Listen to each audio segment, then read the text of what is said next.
This is the Louis T. Network.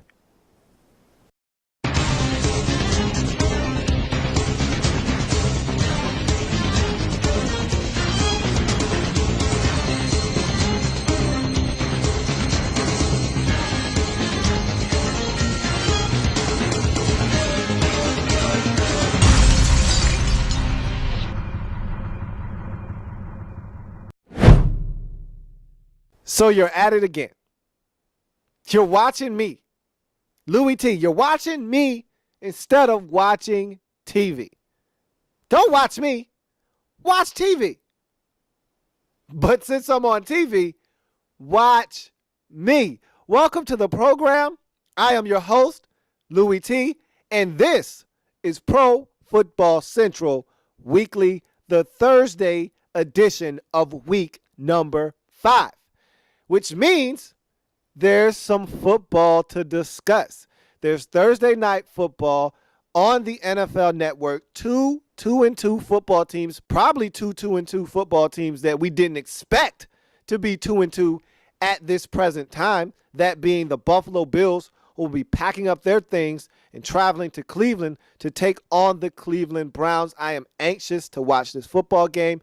I am a huge proponent of the Cleveland Browns, and simply put, I love to see young talent flourish. And in Cleveland, there is an abundance of young talent, and it's going to be on full display tonight. That atmosphere in Cleveland is going to be electric. I expect the crowd to be raucous because the Browns are 2-2 atop the AFC North. Who would have thought it? After 4 weeks of football, the Cleveland Browns, yes, this team started 0-2, and now they have a chance to go to a game over 500 in week number 5. When's the last time the Cleveland Browns were a game over 500 this late into the season? And it's still early, but that shows you the ineptitude of this Browns organization over the last decade or so. And so I'll have the crack staff check that out and figure out when's the last time the Browns were a game over 500 5 weeks into the season. It's been a while.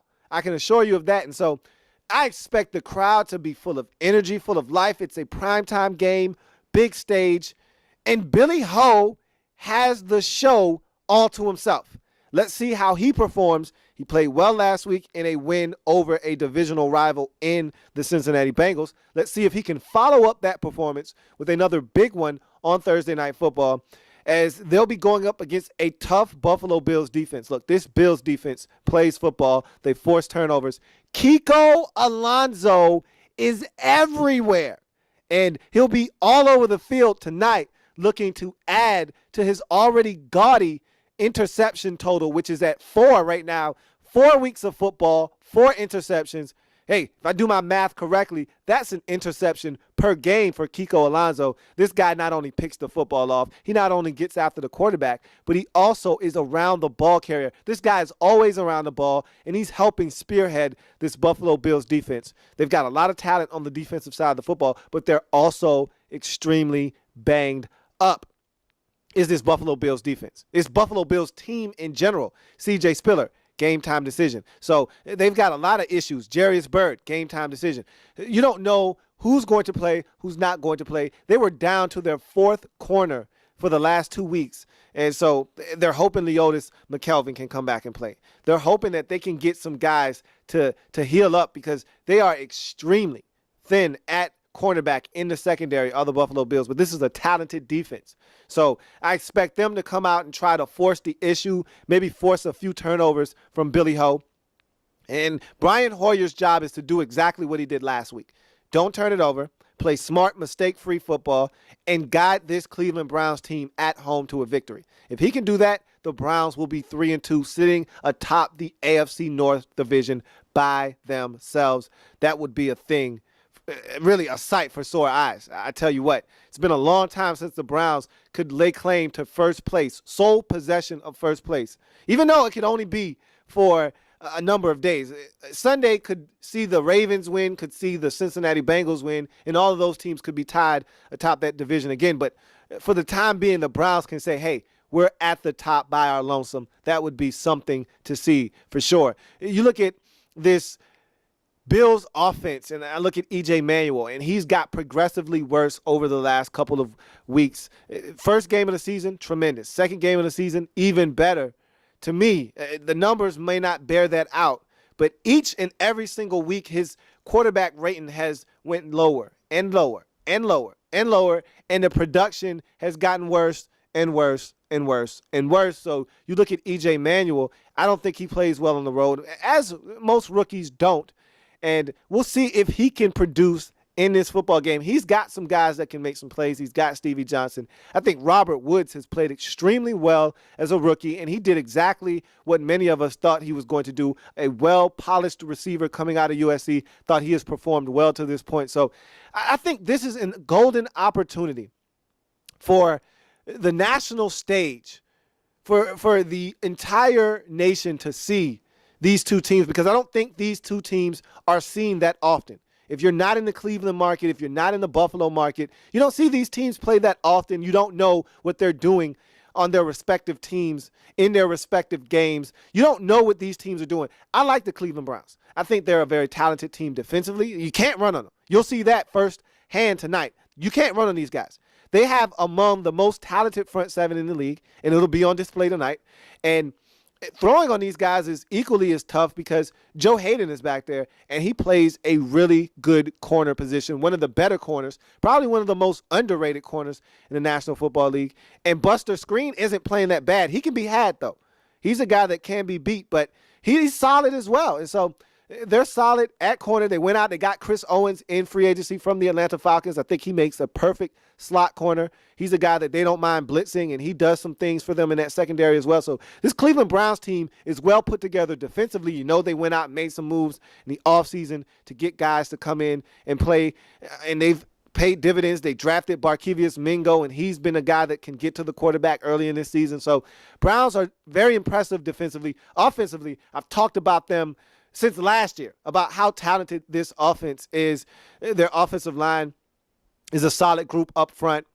Their running backs leaves a lot to be desired. You got Chris Obanaya, and you got Willis McGahee sharing that load since Trent Richardson has been traded. But you look at all the skill positions.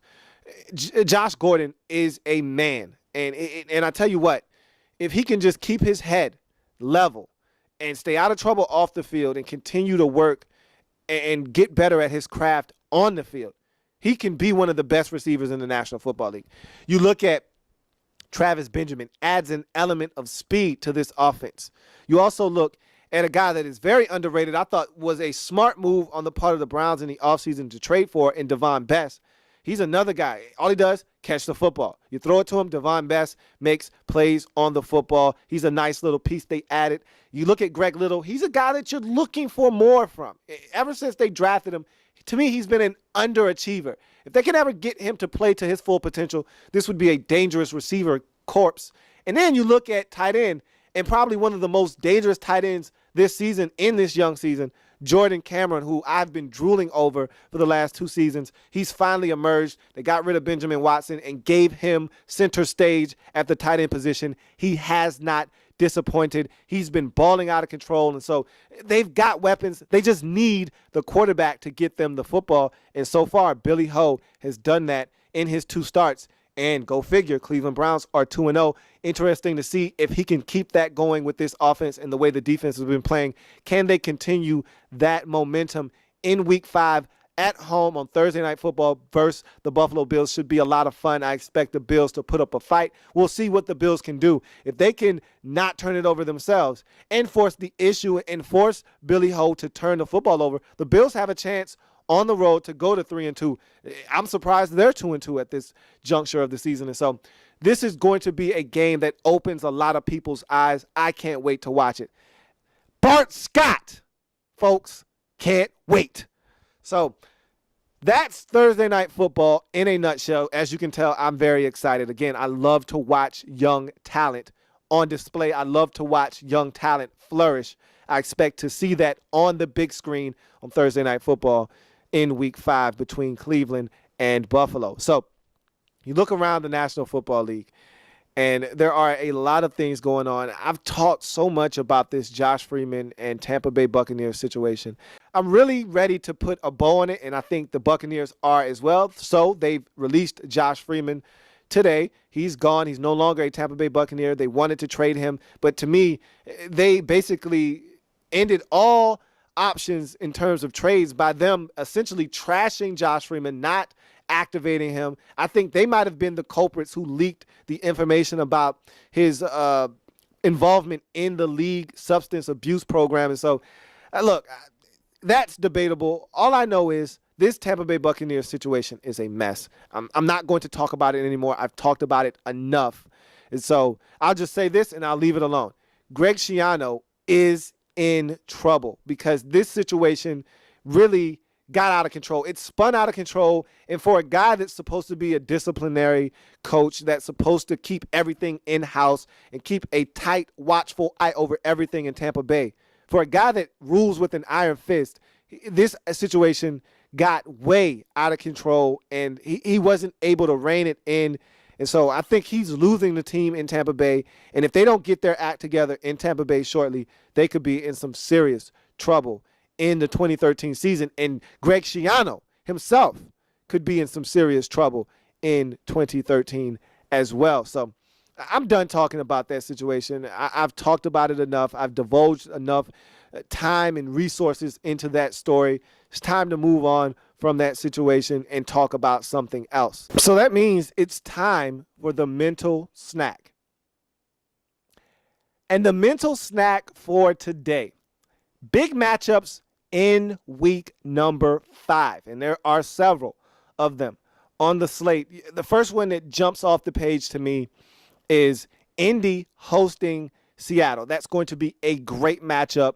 4-0 Seattle on the road. Again, I'm not a big fan of Seattle on the road quite yet. They still have some selling to do to me to ensure me that this is the same team on the road as it is at home. Look, they're dominant at home. They're not ever going to be the same team at home that they are on the road. But I need to see this team be more consistent. It seems like every time they're on the road, they're a little shaky. They can be had. They've found ways to win, and that's what good teams do. But this will be an interesting test for them in Week 5 on the road against Indy.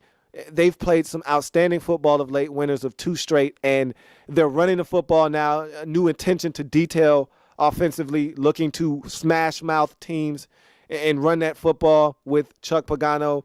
And like I've said, he's turning this team into the Baltimore Colts. They have that identity where they're playing fast on the defensive side of the football. They're forcing turnovers. They're being aggressive. That's going to be a fun game to watch. 2 aggressive defenses going at each other. Should be a lot of fun. You look at San Francisco hosting the Houston Texans. Texans coming off of a heartbreaking loss last week in overtime to those very Seattle Seahawks. Now they got to travel out west to take on the San Francisco 49ers, who got a big win last Thursday night against St. Louis to go to 2-2. Both of these teams are 2-2 on the season. My question in this game, which team could suffer the most debilitating loss? Would it be more debilitating to the Texans to lose another heartbreaker? Both of their losses on the season have been in heartbreaking fashion. Or would it be more detrimental to the 49ers to be blown out in this football game? Both of their losses on the season came in blowout fashion. So it'd be interesting to see how this game shakes out.